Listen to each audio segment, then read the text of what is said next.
کی بدولت مجھے السلام علیکم ورحمۃ اللہ وبرکاتہ۔ الحمد للہ رب العالمین والصلاة والسلام علی اشرف الانبیاء والمرسلین وعلی آلہ وصحبہ اجمعین، اما بعد فاعوذ باللہ من الشیطان الرجیم، بسم اللہ الرحمن الرحیم۔ فالذین آمنوا به وعزروه ونصروه واتبعوا النور الذي انزل معه اولئک هم المفلحون۔ صدق اللہ العظیم وبلغنا وسندنا رسوله النبی الامین الکریم ونحن على ذلك لمن الشاہدین والشاکرین والحمد للہ رب العالمین۔ فقد قال اللہ تبارک وتعالی فی شأن حبیبہ الکریم ان اللہ وملائکتہ یصلون علی النبی یا ایہا الذین آمنوا صلوا علیہ وسلموا تسلیما۔ اللہم صل علی سیدنا محمد وعلی آلہ وصحبہ افضل صلواتک وعدد معلوماتک وبارک وسلم صلاة وسلاما علیک یا سیدی یا رسول اللہ صلی اللہ تعالی علیہ وسلم۔ معزز سامعین کرام، شفیق بزرگوں اور عزیز ساتھیوں، اللہ عز و جل نے قرآن کریم میں ابتدا سے انتہا تک حبیب پاک صلی اللہ علیہ وسلم کی شان، عظمت، آپ کا مقام اور مرتبہ کا ذکر اور بیان فرمایا ہے، اور جب جس موقع پر حبیب داور صلی اللہ علیہ وسلم کی شان اقدس میں کہیں پر گستاخیاں کی گئی یا کہیں پر کوئی ایسے دریدی کی گئی یا کبھی حبیب پاک صلی اللہ علیہ وسلم کی شان اقدس میں آپ کے شایان شان الفاظ کا استعمال نہیں کیا گیا، تو حبیب داور صلی اللہ علیہ وسلم کے دفاع کے لیے اور آپ کی ناموس کے لیے اللہ عز و جل نے قرآن کریم کی آیات کی لڑیوں کو اور جھڑیوں کو نازل فرمایا۔ ایک آیت نہیں، کبھی کبھی مکمل صورتیں نازل فرمائی، کبھی آیتیں نازل فرمائی، کبھی نام لے کر ذکر فرمایا، کبھی نام نہ لے کر کے ذکر فرمایا۔ تو معزز سامعین کرام، کیونکہ اللہ عز و جل ہی تنہا حبیب پاک صلی اللہ علیہ وسلم کے مقام اور مرتبے کو جانتا ہے کہ اس کا مقام، اپنے حبیب پاک کا مقام کیا ہے، اپنے محبوب کا مقام کیا ہے، وہ اللہ ہی جانتا ہے، اور اسی علم کے مطابق اور اسی آپ کی حبیب پاک صلی اللہ علیہ وسلم کے شایان شان آیات کو قرآن کریم میں بھی نازل فرماتا رہا ہے۔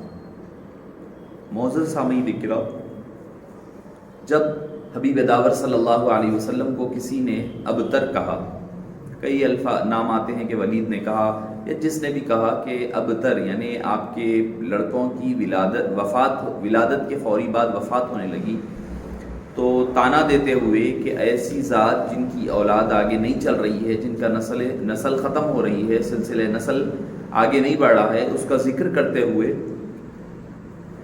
ابتر کا لفظ استعمال کیا گیا۔ تو اللہ عز و جل نے حبیب پاک صلی اللہ علیہ وسلم کی شان میں مکمل سورہ کوثر کو نازل فرمایا انا اعطیناک الکوثر، بے شک اے حبیب ہم نے آپ کو الکوثر عطا فرمایا ہے۔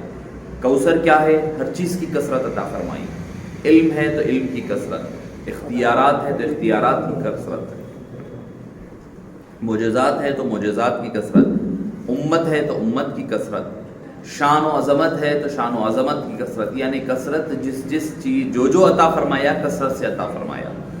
فصلی لربک وانحر، تو اے حبیب پاک اپنے رب کے لیے نماز پڑھیے اور قربانی دیجیے۔ ان شانئک هو الابتر، بے شک آپ کا دشمن ہی ابتر ہے، یعنی بے اولاد ہے، نسل کٹا تو وہی ہے، اس کی اولاد آگے چلنے والی نہیں ہے۔ آپ دیکھیں گے کہ ابو جہل کی کوئی اولاد کوئی آج بھی اگر ہے بھی باقی، کیونکہ حضرت اکرمہ نے تو بعد میں اسلام لا لیا، مگر اس کے باوجود بھی ہمیں کوئی ایسا شخص نہیں نظر آتا جو اٹھ کر کے یہ کہے کہ میں ابو جہل کی اولاد سے ہوں، یا کوئی یہ کہے کہ میں ابو لہب کی اولاد سے ہوں، کوئی یہ کہے کہ اٹھ کر کے میں ولید کی اولاد سے ہوں۔ تو کیونکہ یہ قرآن کریم کا جو حکم ہے ان شانئک هو الابتر، اے حبیب بے شک آپ کا جو دشمن ہے وہی بے اولاد ہے۔ تو بے اولاد جو دشمن ہے، اللہ تعالیٰ نے یہ حبیب پاک صلی اللہ علیہ وسلم کے مقام اور مرتبے کے اظہار کے لیے فرمایا، یہ بتلانے کے لیے کہ حبیب داور صلی اللہ علیہ وسلم کا مقام اور مرتبہ کیا ہے۔ پھر کسی نے آپ صلی اللہ علیہ وسلم پر وحی کے موقوف ہو جانے پر کسی خاتون نے کہا کہ آپ کے رب نے آپ کو چھوڑ دیا ہے، ودع ربک، کہ آپ کے رب نے آپ کو چھوڑ دیا ہے اور اکیلا الگ ہو گیا ہے، آپ سے نعوذ باللہ ناراض ہو گیا ہے. تب اللہ تعالیٰ نے سورہ والضحیٰ نازل فرمائی. فرمایا والضحیٰ، چاشت کے وقت کی قسم، واللیل اذا سجا، اور رات کی قسم جب کہ وہ چھا جائے. ما ودعک ربک وما قلی، اے حبیب آپ کے رب نے نہ آپ کو چھوڑا ہے نہ آپ سے ناراض ہوا ہے. کیوں ناراض ہوگا جبکہ وہ آپ کو اپنی محبوبیت کے لیے چنا ہے، تو آپ سے ناراض کیسے ہو سکتا ہے؟ تو پورے کا پورا سورہ والضحیٰ نازل فرمایا. تو معزز سامعین کرام، اللہ قرآن کریم اٹھا کر کے ہم جب دیکھتے ہیں تو اللہ تعالیٰ نے مختلف مقامات پر حبیب پاک کی شان اور عظمت کا ذکر فرمایا ہے. جو آیت کریمہ عاجز نے تلاوت کا شرف حاصل کیا، اللہ فرماتا ہے فالذین آمنوا بہ، پس وہ لوگ جو ایمان لے آئے حبیب پاک پر، وعزروہ، اور جو آپ کی تعظیم کرتے ہیں، ونصروہ، اور جو آپ کی مدد کرتے ہیں. مدد کرنا کیا ہے؟ ایمان لانا پہلا حکم دیا گیا، دوسرا حکم دیا گیا آپ کی تعظیم اور تکریم کرنا. تیسری چیز فرمائی کہ ونصروہ، اور وہ لوگ آپ کی مدد کرتے ہیں. اب ہم کیسے مدد کر سکتے ہیں؟ یعنی مدد کرنا حبیب پاک صلی اللہ، اس آیت کے 4 ٹکڑے ہیں، 4 اعضاء ہیں: آمنوا بہ وعزروہ ونصروہ واتبعوا النور الذی انزل معہ. ایمان لانا، حبیب پاک صلی اللہ علیہ وسلم کی تعظیم، حد درجہ تعظیم اور تکریم کرنا. پھر تیسرے نمبر پر فرمایا گیا ونصروہ، اور آپ کی مدد کرنا. مدد کرنا کیسے ہو سکتا ہے؟ جب آپ حبیب پاک صلی اللہ علیہ وسلم کی ظاہری حیات مبارکہ کا معاملہ تھا، تو ظاہری حیات مبارکہ میں مال و دولت کے خرچ کرتے ہوئے یا پھر جہاد میں آپ کے ساتھ شریک ہوتے ہوئے مدد کرنا ایک معنی ہوا. دوسری معنی یہ ہوا آج کے دور میں کیسے ہو سکتا ہے؟ تو آج کے دور کے اعتبار سے یہ ہوگا کہ اگر کوئی حبیب پاک صلی اللہ علیہ وسلم کی شان اقدس میں گستاخی کرتا ہے یا بے ادبی کرتا ہے یا ہرزہ سرائی کرتا ہے، تو اس شخص کا جس اعتبار سے ہو سکے جواب دینا، یہ حبیب پاک صلی اللہ علیہ وسلم کی مدد کرنا ہے. وَنَصَرُوهُ وَاتَّبَعُوا النُّورَ الَّذِي أُنزِلَ مَعَهُ، اور اس کے علاوہ فرمایا کہ وہ لوگ اتباع کرتے ہیں جو اللہ کی طرف سے نازل کردہ کلام ہے، جو کلام آپ لے کر کے آئے ہیں. تو اس میں 4 چیزیں ہیں. پہلا یہ کہ ہمیں نماز، فَالَّذِينَ آمَنُوا بِهِ وَعَزَّرُوهُ وَنَصَرُوهُ وَاتَّبَعُوا النُّورَ الَّذِي أُنزِلَ مَعَهُ أُولَٰئِكَ هُمُ الْمُفْلِحُونَ. تو یہ 4 چیزیں ہیں، کامیابی کی بنیاد رکھی گئی. عام ایمان لانا اور تعظیم و تکریم کرنا اور نصرت و مدد کرنا، اور اس کے علاوہ قرآن کریم کی اتباع کرنا. یہ 4 چیزیں ملتی ہے تو اولئک هم المفلحون، تو وہ لوگ کامیاب قرار پائیں گے. معزز سامعین کرام، شفیق بزرگوں اور عزیز ساتھیوں، موجودہ دور میں، حالیہ ایام میں، یہ کوئی نئی بات نہیں ہے کہ حبیب پاک صلی اللہ علیہ وسلم کی شان اقدس میں گستاخی کرنا یا بے ادبی کرنا. یہ ایسا نہیں ہے کہ یہ آج کا معاملہ ہے، بلکہ یہ حبیب پاک صلی اللہ علیہ وسلم کے دور مبارک میں بھی رہا ہے. جیسے کہ ہمیں احادیث طیبہ میں ملتا ہے کہ حضرت سیدنا عباس رضی اللہ عنہ کے ایک باندی کا معاملہ ملتا ہے کہ وہ ایک صحابی ہے، ان کی باندی کا معاملہ ہے کہ وہ آپ صلی اللہ علیہ وسلم کی شان میں بے ادبی کیا کرتی تھی. برداشت کیے اور انہوں نے آخر میں اس کو ہتھیار سے مار کر کے اس کو قتل کر دیا. یہاں تک کہ حدیث پاک کے الفاظ میں آتا ہے کہ ایسا قتل کیا کہ اس کے خون میں ان کی جانب سے جو بچے پیدا ہوئے تھے وہ بھی خون میں لت پت ہو گئے. اور اس کے بعد پھر جب حبیب پاک صلی اللہ علیہ وسلم نے دریافت فرمایا کہ یہ کس نے کیا، تو آخر میں جب آپ صلی اللہ علیہ وسلم کے حکم پر وہ کھڑے ہوئے اور عرض کرنے لگے، یا رسول اللہ صلی اللہ علیہ وسلم، یہ آپ کی شان اقدس میں بے ادبی کرتی تھی. میں نے اس کو کئی مرتبہ سمجھایا ہے کہ اس طرح نہ کیا کرے، مگر باوجود سمجھانے کے، باوجود اس کو تاکید کرنے کے، اس نے وہی رویے کو اختیار کیا. تب جا کر کے میں نے ایسا معاملہ کیا. حالانکہ مجھے یہ محبوب تھی اور اس سے جو بچے ہوئے تھے وہ بھی حسین و جمیل تھے، سب کچھ تھا، یہ میرے دونوں بچوں کی ماں تھی، مگر اس کے باوجود میں نے اسی وجہ سے قتل کر دیا اسے کیونکہ وہ آپ کی شان اقدس میں گستاخی اور بے ادبی کیا کرتی تھی. تو معزز سامعین کرام، صحابہ کرام کا یہ کردار ہے. انہوں نے یہ نہیں دیکھا کہ میرے بچوں کی ماں چلی جائے گی، انہوں نے یہ نہیں دیکھا میری حسین و جمیل باندی چلی جائے گی، انہوں نے یہ نہیں دیکھا کہ میرے ساتھ کیا معاملہ ہونے والا ہے، کیا ہو جائے گا، نہیں دیکھا، بلکہ یہ دیکھا کہ حبیب پاک صلی اللہ علیہ وسلم کی شان میں بے ادبی کرتی ہے.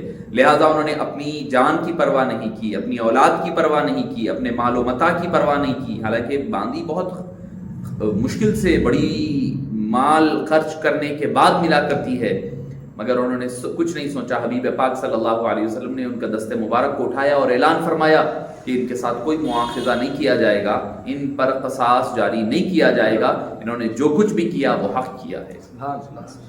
معزز سامعین کرام, صحابہ کرام رضوان اللہ تعالی علیہم اجمعین کا یہ کردار ہے. ایک اور صحابی ہیں جن کے بارے میں آتا ہے کہ وہ حبیب سعید بن زید رضی اللہ عنہ ہے یا کوئی اور ہے, کہ حبیب بن زید رضی اللہ عنہ ہے, ان کے وہ غریب ہے, بہت ہی غریب. ان کے 11-12 بچے ہوا کرتے تھے, ان کے پاس بچوں کی کثرت تھی, اور وہ کھجور کا کاروبار کرتے کہ کھجور لے جا کر کے جنگلات میں, گاؤں میں, قصبوں میں کھجور بیچتے اور اس کی آمدنی پر اپنا گزر بسر کیا کرتے.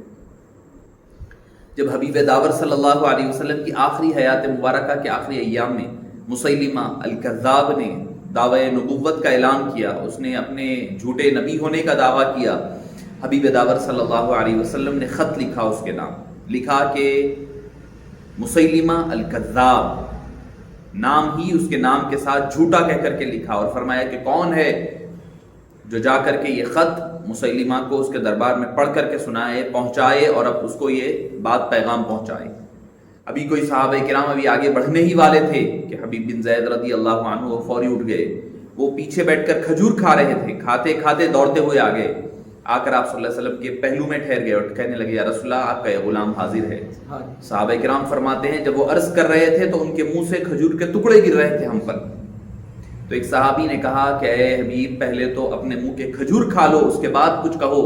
کہنے لگے کہ کھجور کھانے میں کہیں اتنی دیر نہ ہو جائے کہ کوئی اور جانثار مصطفیٰ آگے بڑھ کر کے اس خدمت کو قبول کر لے, اسی لیے میں نہیں چاہتا ہوں کہ کھجور کھانے, ہضم ہونے یا چبانے کی دیر بھی وقفہ کرنا نہیں چاہتا.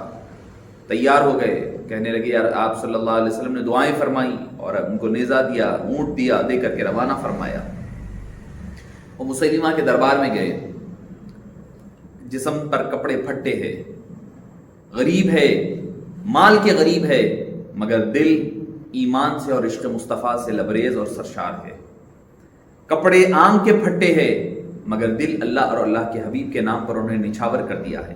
حالانکہ پتہ ہے, آپ کو اندازہ لگائیے کہ ایک لیٹر لے کر کے آپ نجران کی طرف جا رہے ہیں جہاں اس کا اپنا علاقہ ہے, وہاں وہ ایک معنوں میں بادشاہ بن بیٹھا ہے, اور اس کے نام کے آگے الکذاب لکھا ہوا ہے.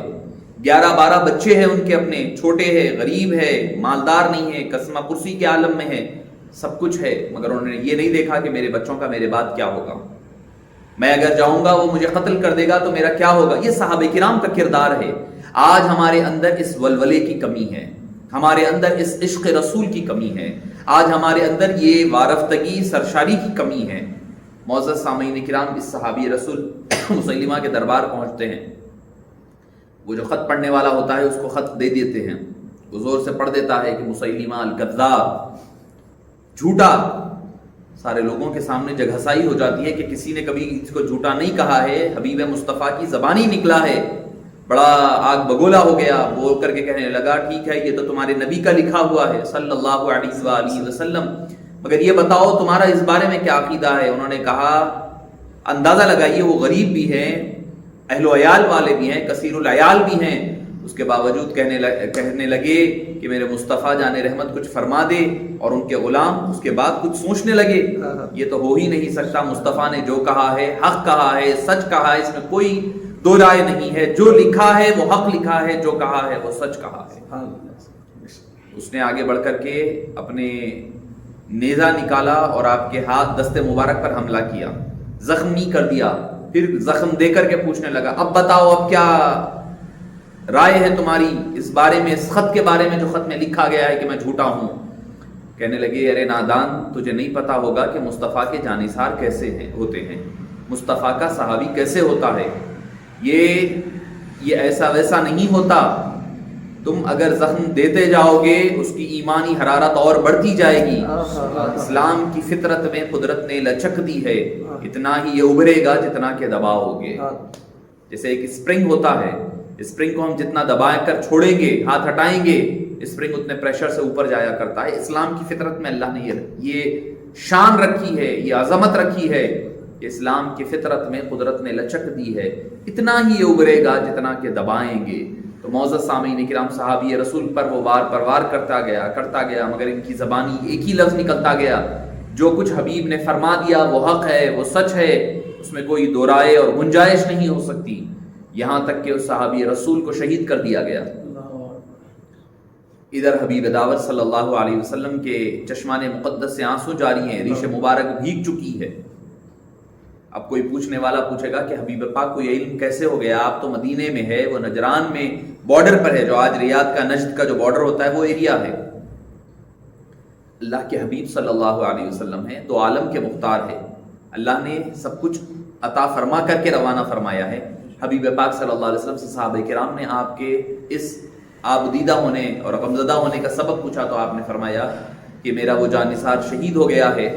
جب وہ شہید ہوا ہے تو آسمان میں جنت میں ہلچل ہو گئی ہے اور سارے حوریں اس کے استقبال کے لیے تیار ہو کر کے آ گئی ہیں، مگر چونکہ وہ میری محبت میں، میرے عشق میں، میرے ناموس کی پہرہ داری کرتے ہوئے، اس کی نگہبانی نگہداشت کرتے ہوئے جان نثار ہوا ہے، مجھ سے دور ہو گیا ہے، اس وجہ سے میرے آنکھ نمدیدہ ہے، نم ہے، ورنہ تو یہ ہے کہ بھئی میرا وہ صحابی شہادت کی جذبے شہادت کا مزہ لے کر کے اپنے پروردگار کے دربار میں پہنچ چکا ہے۔ تو معزز سامعین کرام، صحابہ کرام کا یہ انداز، جس کا ہاتھ سے کوشش ہو سکتی، جو ہاتھ سے لڑ سکتا وہ ہاتھ سے لڑتا، جو زبان سے لڑ سکتے، جو زبان سے جواب دے سکتا تھا وہ زبان سے ضرور جواب دیا کرتے۔ حضرت سیدنا حسان بن ثابت رضی اللہ عنہ، ابو داؤد شریف کی حدیث پاک ہے، بی بی عائشہ صدیقہ رضی اللہ عنہا مروی ہے کہ حبیب داور صلی اللہ علیہ وسلم ووضع النبی صلی اللہ علیہ وسلم المنبر، کہ آپ ممبر رکھا کرتے، اس کے اوپر حضرت حسان کو بٹھایا کرتے اور فرماتے کہ اے حسان، ان کفار مکہ جو میری ہجو کر رہے ہیں، میری گستاخیاں کر رہے ہیں، بے ادبیاں کر رہے ہیں، ان کا جواب دیا کرو۔ فإن أبي ووالدي وعرضي، کہ وہ کہا کرتے، حضرت حسان بن ثابت رضی اللہ عنہ فرماتے ہیں کہ میری ماں باپ، میری اولاد، میری سب کچھ حبیب پاک صلی اللہ علیہ وسلم کی اس ناموس کی حفاظت کے آگے سب کچھ فدا ہے، سب کچھ فدا ہے۔ کون ہے؟ جب تک کہ حضرت ابو سفیان جو ابھی ایمان نہیں لائے تھے، انہوں نے کچھ حجو کی تھی، الا ابلغ ابا سفیان عنی، فرماتے پہنچا دو یہ ابو سفیان تک میری یہ بات کو پہنچا دو۔ وَشَرُّكُمَا لِخَيْرِكُمُ الْفِدَاءُ، کہ تم دونوں کا شر اور خیر کے اوپر سے فدا ہو جاتے ہیں۔ پھر فرمایا حجوت محمدًا فأجبت عنہ، کہ تم نے حبیب پاک صلی اللہ علیہ وسلم کی حجو کی، یعنی بے ادبی کی، فأجبت عنہ، تو میں اس کا جواب دیتا ہوں۔ وعند اللہ خیر ذاک الجزاء، اور اس یقین کے ساتھ دیتا ہوں کہ اللہ تعالیٰ کے پاس اس کا میرے لیے بہترین جزا اور بدلہ ملنے والا ہے۔ حبیب داور صلی اللہ علیہ وسلم خوش ہو گئے، خوش ہو کر کے اپنی ردائے مبارکہ ان کے اوپر اڑا دی اور فرمایا اللہم ایدہ بروح القدس، اے اللہ حضرت حسان کو روح القدس کے ذریعے سے ان کی مدد فرما دے۔ تو معزز سامعین کرام، کوئی اگر حبیب پاک صلی اللہ علیہ وسلم کی گستاخی کیا کرتا، بے ادبی کیا کرتا، جس میں اتنی قابلیت اور تعلق اور استطاعت ہوتی کہ وہ تلوار سے حملہ کرتا تو وہ تلوار سے جواب دیتا، جو تلوار سے حملہ، جیسے کہ حضرت حسان ہے، بڑی عمر میں ایمان لائے، آپ کے بارے میں آتا ہے کہ آپ صلی اللہ علیہ وسلم کی ولادت کے وقت بھی حضرت حسان بن ثابت تولد ہو چکے تھے، اور حالات کے راوی بھی ہے، یعنی 60 سال کی عمر میں آپ ایمان لے آئے اور کفر میں 60 سال گزارے، ایمان میں 60 سال گزارے، اور آپ صلی اللہ علیہ وسلم نے ان کو ایک جو دعا فرمائی تھی کہ اللہ تمہارے چہرے کی رنگت کو باقی رکھے، تو آپ 120 سال کی عمر شریف میں بھی آپ تر و تازہ چہرے کے حامل، دندان مبارک ثابت وہ قائم ہوا کرتے تھے۔ اس طریقے کا حبیب پاک صلی اللہ علیہ وسلم نے ان کے لیے دعائیں فرمائی۔ تو پتہ کیا چلا، حضرت حسان جو جواب دے رہے ہیں کفار مکہ کو، وہ شعر کے ذریعے سے، کیونکہ ان کا اپنا فن شعر کا تھا، وہ بڑی عمر والے تھے، تلوار لے کر کے جا نہیں سکتے، لہٰذا انہوں نے شعر لکھا۔ تو صحابہ کرام میں ہمیں جو ملتا ہے وہ یہ ہے کہ جو جس اعتبار سے جواب دے سکتا تھا وہ اس اعتبار سے جواب دیا کرتا تھا۔ قرآن کریم ہے، سورہ قلم ہے، نون والقلم ہے، آگے چلیں، ایک کافر نے، ولید نے آپ صلی اللہ علیہ وسلم کے بارے میں فرمایا کہ بے ادبی کرتے ہوئے نعوذ باللہ آپ مجنون ہے، ایک لفظ کہا اس نے، مجنون ہے، اللہ تعالیٰ نے اس کا جواب دیا، حبیب پاک نے نہیں دیا۔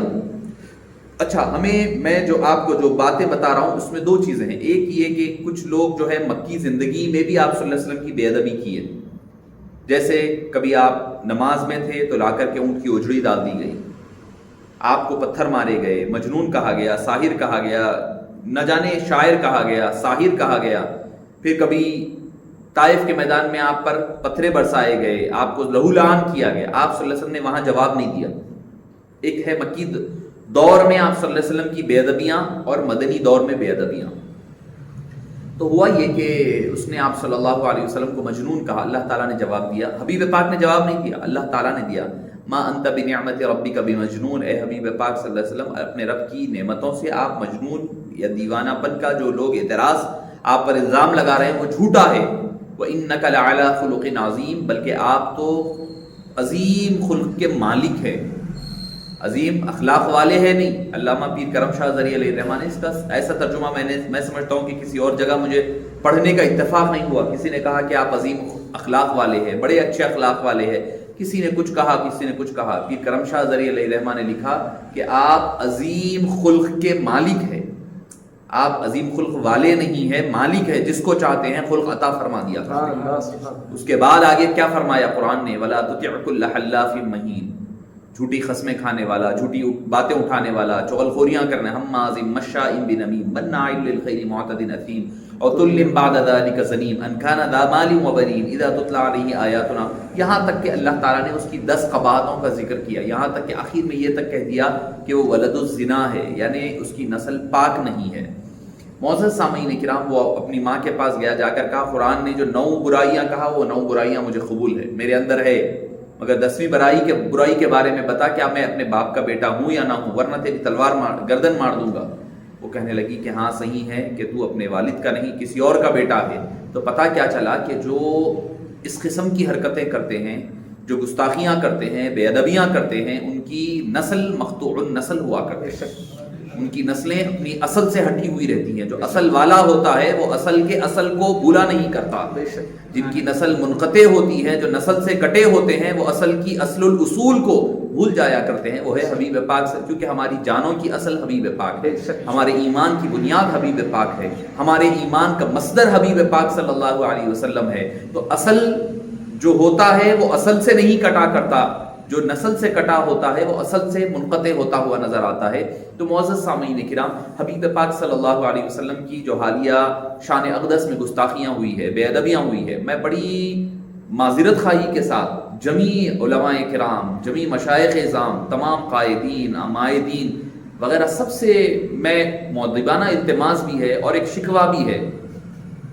خو کرے حمد سے اے عشق یہ شکوہ سن لے، کہ یہ مسئلہ یہ ہے کہ بھئی جب ہم میلاد النبی، ابھی 1 مہینہ نہیں گزرا ہے، جب میلاد پاک صلی اللہ علیہ وسلم کے عنوان سے، چاہے وہ میلاد پاک کا اہتمام ہو، جلسوں کا ہو، جلوس کا ہو، لائٹنگ کا لگانا ہو، یا غریبوں میں کھانا کھلانا ہو، یہ جس اعتبار سے محفل نعت کا انعقاد ہو، ہر اعتبار سے ہم نے عشق رسول کے مناظر کو پیش کیا.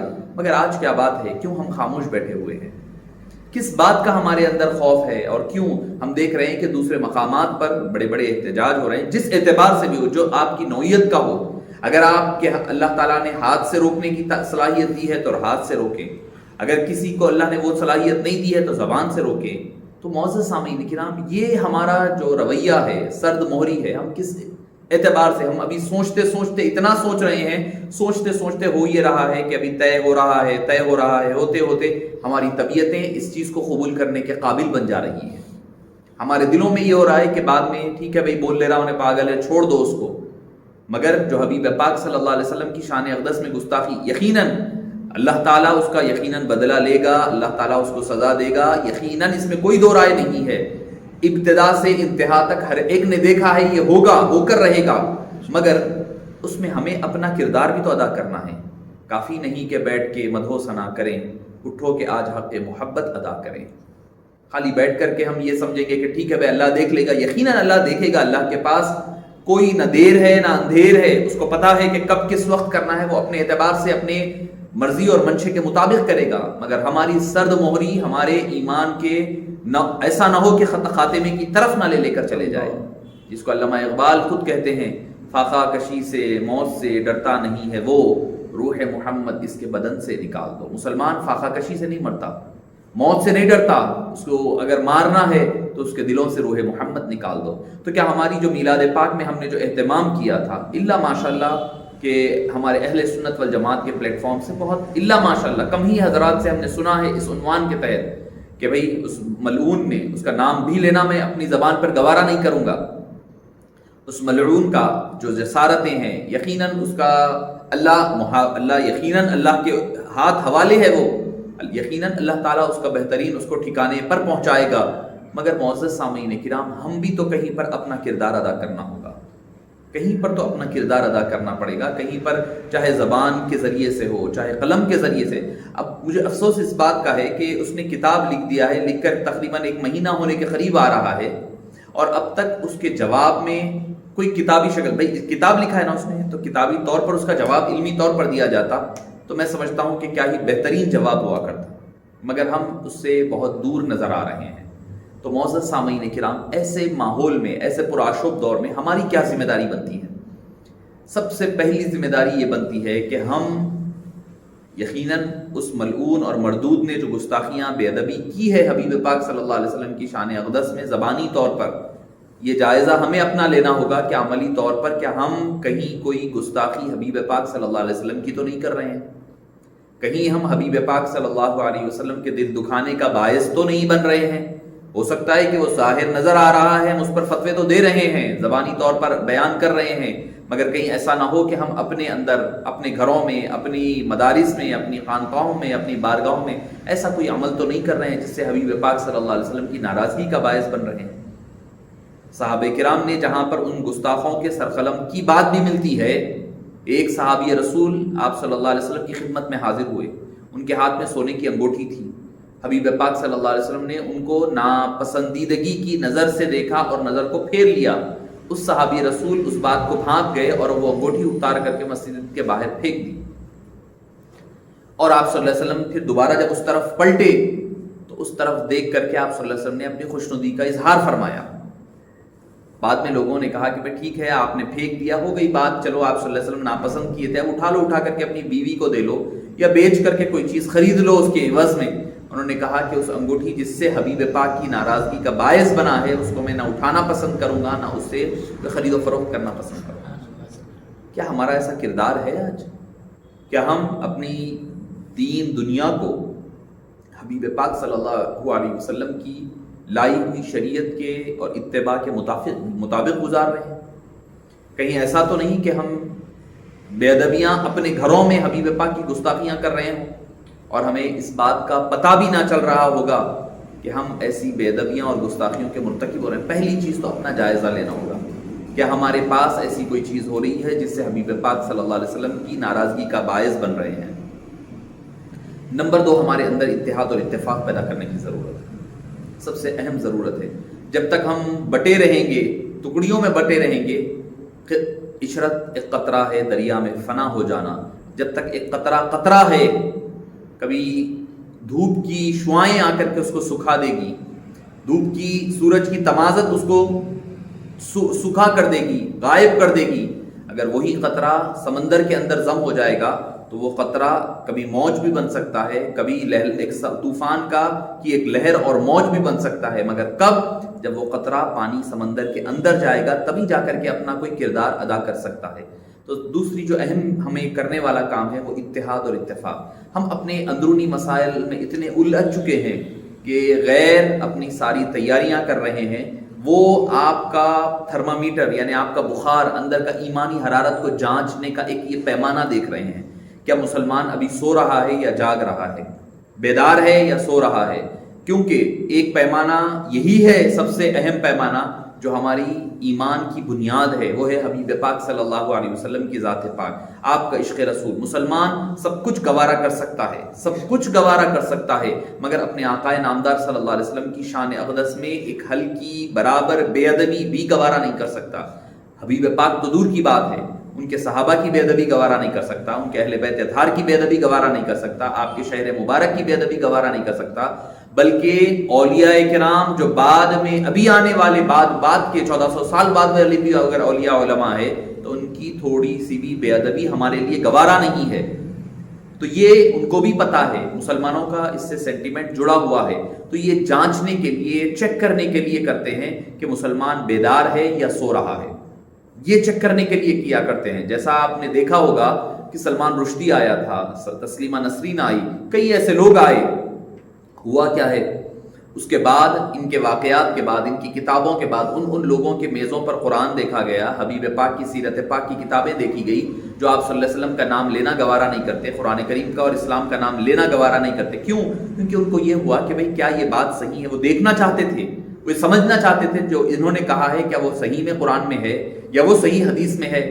اس کے بعد ہوا یہ، جب انہوں نے پڑھا تو ان کو محسوس ہو گیا، اندازہ لگ گیا، یقین ہو گیا کہ یہ جو کہہ رہے ہیں یہ غلط ہے، بلکہ قرآن اور حدیث اس سے مخالف ہے۔ وہ اسلام کے دائرہ اسلام میں، اس کے دامن میں اپنے آپ کو داخل کرنے کا باعث بن گیا۔ جب ایسے معاملات ہوئے، اسلام نے ترقی کی ہے، تنزل نہیں ہوا ہے اسلام کا۔ یقیناً اللہ تعالیٰ نے ایک مشکل وقت آتا ہے، مگر یقیناً اللہ حفاظت فرمائے گا، شر سے خیر نکلے گا، ساری باتیں ہوں گی، مگر ہمیں کیا کرنا ہوگا؟ پہلی چیز یہ کہ ہمیں اپنے کردار کو ٹٹولنا ہوگا، کہیں غلطی ہم سے تو نہیں ہو رہی ہے کہیں۔ دوسری چیز، ہمارے اندر اتحاد اور اتفاق پیدا کرنا پڑے گا۔ تیسری چیز یہ ہے کہ حبیب پاک صلی اللہ علیہ وسلم کی سیرت پاک کے عنوان سے اور پیغامات کو عام کرنے کی ضرورت ہے۔ ہمارے بچوں کو ہی پتہ نہیں ہے، بڑی میں معذرت خواہی کے ساتھ عرض کر رہا ہوں کہ ہم غیر کو کیا بتائیں گے، غیر کو کیا بتائیں گے۔ میرے سامنے کوئی مشہور کون بنے گا کروڑ پتی کا ایک کلپ ایک بچہ میرے پاس لا کر بتایا، اس میں ایک بچے سے غالباً حضرت امام حسین کے حوالے سے پوچھا گیا، یا کوئی نبی کے حضرت موسیٰ اور حضرت جبریل علیہ السلام کے حوالے سے پوچھا گیا، ان میں سے کون نبی نہیں ہے؟ تو بچہ کہہ رہا ہے جو مسلمان ہے، پڑھا لکھا ہے، جنرل نالج اس کی اپنی پیک پر ہے، وہ کہہ رہا ہے کہ حضرت موسیٰ علیہ السلام ان میں نبی نہیں ہے۔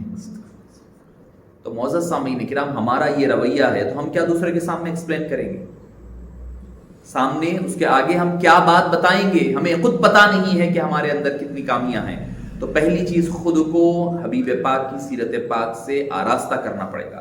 ہمارے اندر بھی جو سیکولر ذہن کے لوگ ہیں وہ سوچتے ہیں بھئی کیا بات ہے، چلو ٹھیک ہے بھئی یہ آزادی رائے ہے، فریڈم آف ایکسپریشن ہے، فریڈم آف اسپیچ ہے، فریڈم آف ایکسپریشن ہے، ٹھیک ہے، ہر ایک کو حق ہے حاصل، یقیناً فریڈم آف ایکسپریشن ہے، فریڈم آف اسپیچ ہے، مگر اس کا دائرہ کار ہے، کیا ہے کہ اس میں کسی بھی شخص کی ناموس پر کسی کی بے عزتی نہیں ہونی چاہیے۔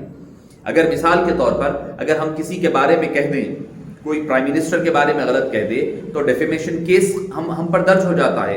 ہم کسی آدمی غیر آدمی کے بارے میں، کسی کے آدمی کے بارے میں کہہ دیں تو وہ اگر کورٹ کا دروازہ کھٹکھٹائے گا یا تو ہم سے معافی چاہنے لگایا جائے گا، نہیں تو ہمارے اوپر پینلٹی ہوگی، جو بھی ان کا ہرجانہ ہوگا وہ پے کرنا پڑے گا۔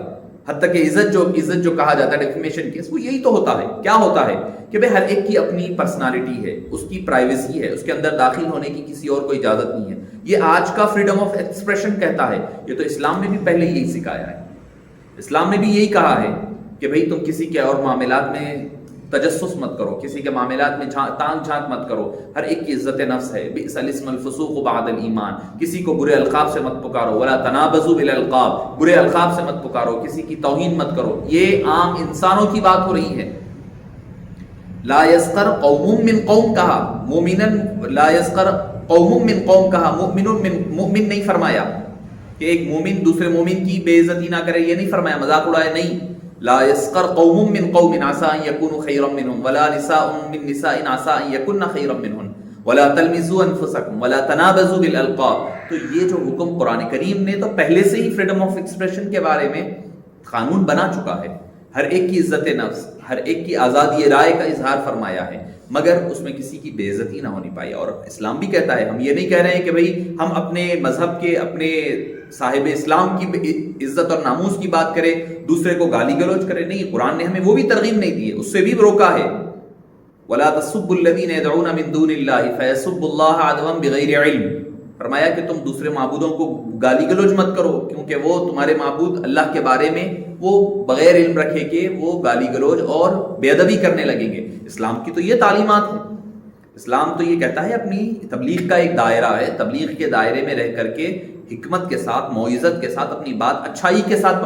آج ضرورت اسی چیز کی ہے، آج اسلام کو پھیلانے کے لیے شدت نہیں، حکمت اور موعظت کی ضرورت ہے۔ آج ہمارے پاس یہ چیز نہیں پائی جا رہی، ہم ایک ہی بات کو ایک مار دو ٹکڑے کرنے پر بیٹھے ہوئے ہیں۔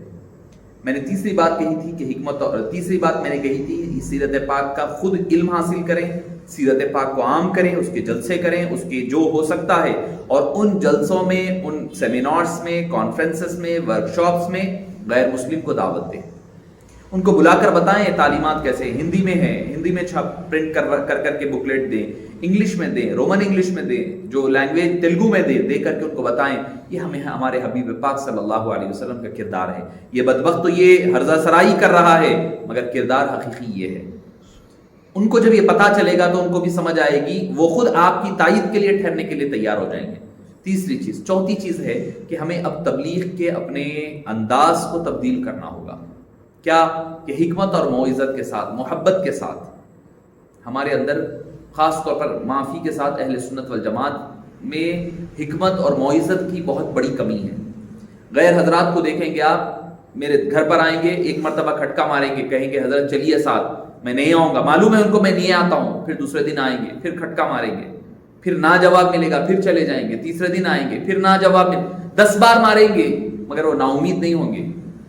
عقیدہ غلط ہے، ان کا کام غلط ہے، عقیدہ غلط، سب کچھ غلط ہوگا مگر ان کا پریزنٹیشن اور حسن سلوک بہت اچھا ہے۔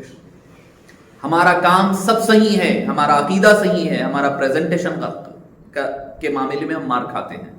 تو معزز سامعین کرام، ہمیں چاہیے کہ حکمت اور موعظت کے دروازے کو پکڑنا ہوگا، اس کے ذریعے سے لوگوں تک عام کرنے، تعلیمات عام، یہ پائیداری والے کام ہیں۔ وقتی طور پر ہے، ٹھیک ہے، مقدمات درج کروائے جائیں، قانون کا سہارا لیا جائے، قانون جہاں بنتا ہے بنانے کے لیے کوشش کی جائے، مگر امید کرنا غیر سے، وہ تو میں سمجھتا ہوں کہ ایک بس کوشش کرنا اپنا کام ہے، ہو سکتا ہے کہ کوشش کا ثواب مل جائے، ہو یا نہ ہو وہ اللہ کی مرضی ہے، اللہ کے فیصلے ہیں۔ قانون تو بننا میں سمجھتا ہوں کہ ایک ناممکن سی بات ہے۔ اللہ نے جس کو جس قابل، جس قدر استطاعت عطا فرمائی، سیاسی لیڈر ہے، اگر آپ کے پاس پاور ہے تو آپ اپنا پاور استعمال کرتے ہوئے اپنی اسٹیٹس میں، اپنی گورنمنٹ کے اندر یہ پریشر بنوائے کہ بھئی ایسے لوگوں کے لیے سخت سے سخت قانونی کارروائی ہو، تاکہ آئندہ دوسروں کے لیے ایک سبق ہونی چاہیے، دوسروں کے لیے ایک نمونہ ہونی چاہیے۔ کیونکہ میں نے جو کہا تھا پہلے ابتدا میں، آپ صلی اللہ علیہ وسلم کے دور میں جو بے ادبیاں ہوئی، ایک مکی دور کی ہے، ایک مدنی دور کی۔ مکی دور کی آپ صلی اللہ علیہ وسلم نے جو تعلیم پھیلانے کا کام تھا وہ کرتے ہوئے خاموشی اختیار فرمائی، وہاں کسی کو قتل کرنے کا حکم نہیں دیا، کسی کے بارے میں نہیں کہا کہ آپ جا کر کے ان کو قتل کر دو، نہیں فرمایا گیا۔ وہی جب مدینہ منورہ تشریف لائے تو وہاں کا دور مختلف تھا۔ تو میں سمجھتا ہوں کہ ہم جو انڈیا کے حالات میں رہ رہے ہیں وہ ایک مکی دور ہے۔ مکی دور میں ہمیں صبر کے ساتھ، استقلال کے ساتھ، قانون کے دائرے میں رہتے ہوئے اسلامی تعلیمات کو عام کرنے کی ضرورت ہے۔ جب ہم تعلیمات کو عام کریں گے، میں سمجھتا ہوں کہ اگر قانون کو ہاتھ میں لیں گے تو قانون کی بھی خلاف ورزی ہوگی، اور اس سے ایک اور جذبات پیدا ہوں گے اور تشدد کا راہ اختیار کی جائے گی۔ تو ان چیزوں سے بچتے ہوئے تعلیمات اسلامی پر خود بھی عمل کریں، دوسروں کو بھی عمل پیرا ہونے کی ترغیب دیں اور دوسروں تک پھیلائیں۔ اس چیز کو اس کاس کے ذریعے سے میں سمجھتا ہوں کہ ہم تحفظ ناموس رسالت کی کوشش کر سکتے ہیں، مگر شرط یہی ہے کہ اخلاص کے ساتھ ہو، خلوص نیت کے ساتھ ہو۔ اپنے آپ کو پریزنٹ کرنا کام کے بہانے سے، آج کل تو یہی زیادہ تر ہو رہا ہے، کام پیچھے رہ رہا ہے، اپنی پرسنالٹی کو آگے کرنے کا کام چل رہا ہے۔ اسی لیے کام میں اخلاص نہیں ہے، کام میں خلوص اور للہیت نہیں ہے، کام میں کامیابی اس لیے نہیں ہو رہی ہے کیونکہ اس میں اخلاص نہیں ہے، اس میں اخلاص نہیں ہے۔ اس میں مقصد کیا ہے؟ بھئی یہ کام کے ذریعے سے میں اپنے آپ کو پریزنٹ کروں گا، اس کام کے ذریعے سے میں اپنی شخصیت کو منواؤں گا۔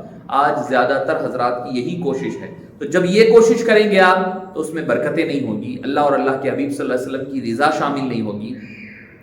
آپ جب للہیت کے ساتھ، اخلاص کے ساتھ، اللہ کی رضا کے لیے، حبیب پاک صلی اللہ علیہ وسلم کی ناموس کی پہرہ داری کرتے ہوئے جب یہ کام کریں گے تو معزز سامعین اکرام، یقیناً اللہ تعالیٰ آپ کے لیے راستے کھولے گا۔ حبیب پاک نے بھی فرمایا، من سب نبیا فاقتلوہ، جو کوئی نبی کی توہین کرے، کوئی بھی نبی کی، تو اسے قتل کی سزا قرآن نے، اسلام نے دی ہے، اسلام نے اس کی سزا متعین فرمائی ہے۔ مگر چونکہ یہ معاملات ہماری اسلامی حکومت نہ ہونے کی وجہ سے قانون کے دائرے میں رہنے کے بنیاد پر، مگر اللہ تعالیٰ جس کو جو عطا فرماتا ہے، جس کو جو توفیق دیتا ہے وہ اور بات ہے، مگر قانونی دائرے میں رہتے ہوئے قانونی چارہ جوئی جو ہو سکتی ہے ہمیں کرنا چاہیے، مگر وہ عارضی ہے۔ اب اس پر فیصلہ کیا ہوگا کیا نہیں ہوگا وہ اللہ بہتر جانتا ہے، مگر ہم اپنا حصہ ادا کر دیں۔ کل قیامت کے دن ہمارا جب نام لکھا جائے تو حبیب پاک صلی اللہ علیہ وسلم کی ناموس کی پہرہ داری کرنے والوں میں نام آ جائے، یہی ہمارے لیے کافی۔ جا رہی ہے، خاتون جا رہی ہے، لوگوں نے پوچھا کدھر چلی؟ تو کہنے لگی کہ میں یوسف کو خریدنے جا رہی ہوں۔ کہنے لگے کہ وہاں تو بڑے بڑے مصر کا بازار جمع ہوا ہے، سجا ہوا ہے، بڑے بڑے لوگ آئے ہوئے ہیں، تم کدھر چلے؟ تو کہنے لگی یقیناً مجھے یقین ہے، مجھے پتا ہے کہ میں یوسف کو خرید تو نہیں سکتی ہوں، مگر اس کل قیامت کے دن جب یوسف علیہ السلام کے خریداروں کا نام لکھا جائے گا، ان خریداروں میں میرا نام بھی شامل ہو جائے گا، اس غرض سے جا رہی ہوں۔ تو معزز سامعین کرام، سب سے اولا و اعلیٰ ہمارا نبی، سب سے بالا و اعلیٰ ہمارا نبی، کیا خبر کتنے تارے کھلے بجھ گئے پر نہ ڈوبے نہ ڈوبا ہمارا نبی، کون دیتا ہے دینے کو منہ چاہیے، دینے والا ہے سچا ہمارا نبی۔ صلی اللہ تعالی وسلم علی خیر خلقہ و نور عرشہ سیدنا محمد وعلی آلہ وصحبہ اجمعین والحمد للہ رب العالمین۔